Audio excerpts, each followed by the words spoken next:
Krishna ಬೈರೇಗೌಡರು agriculture minister ಆಗಿದ್ದಾಗ ಒಬ್ಬ agriculture scientist ತರ ಕೆಲಸ ಮಾಡ್ತಾರೆ ಅಂತ ಹೇಳ್ತಿದ್ರು.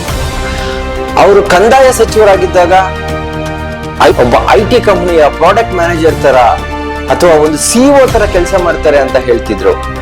ಆದ್ರೆ ಇವತ್ತು ಬೆಂಗಳೂರು ಡೆವಲಪ್ಮೆಂಟ್ ಮಿನಿಸ್ಟರ್ ಆಗಿ ಅವರು ಮೊದಲನೇ ಹೆಜ್ಜೆಯಲ್ಲೇ ಬೀದಿ ಬದಿ ವ್ಯಾಪಾರಿಗಳನ್ನ ಖಾಲಿ ಮಾಡಿಸಿ ಸೋತಿದಾರ.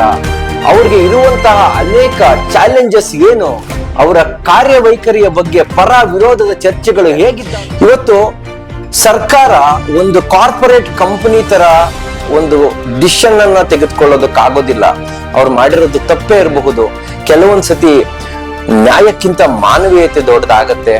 ಗವರ್ಮೆಂಟ್ ಅಲ್ಲಿ ಕ್ಯಾಬಿನೆಟ್ ಸಚಿವರಾಗ್ತೀರಾ, ಇಡೀ ದೇಶದಲ್ಲಿ ನಿಮ್ಗೆ ಒಳ್ಳೆ ಒಂದು ಹೆಸರಿದೆ.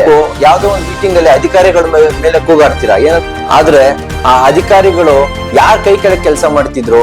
3 ವರ್ಷ ನಿಮ್ಮ ಮಿನಿಸ್ಟರ್ ಕೆಳಗೆ ಅಲ್ವಾ ಅವ್ರು ಕೆಲಸ ಮಾಡಿದ್ದು. ಯಾಕೆ ನೀವು ಕ್ಯಾಬಿನೆಟ್ ಅಲ್ಲಿ ಇದನ್ನ ಪ್ರಶ್ನೆ ಮಾಡೋದಿಲ್ಲ? ಯಾಕೆ ನೀವು ಸರ್ಕಾರದ ಹಂತದಲ್ಲಿ ವಿಧಾನಸೌಧದಲ್ಲಿ ಇದನ್ನ ಪ್ರಶ್ನೆ ಮಾಡೋದಿಲ್ಲ? ವ್ಯಾಪಾರಿಗಳು ಅವರೆಲ್ಲರೂ ಕೂಡ ಒಂದು ರೀತಿಯಾಗಿ ಬಡ ಜನ. ನಾವು ನಾಗರಿಕರಾಗಿ ಅವ್ರ ಜೊತೆ ನಾವು ನಿಂತ್ಕೋಬೇಕಾಗತ್ತೆ. ಇವತ್ತು ಯಾರು ಕೂಡ ಅವ್ರ ಪರವಾಗಿ ಮಾತಾಡ್ಲಿಲ್ಲ. ನಾವು ಕೂಡ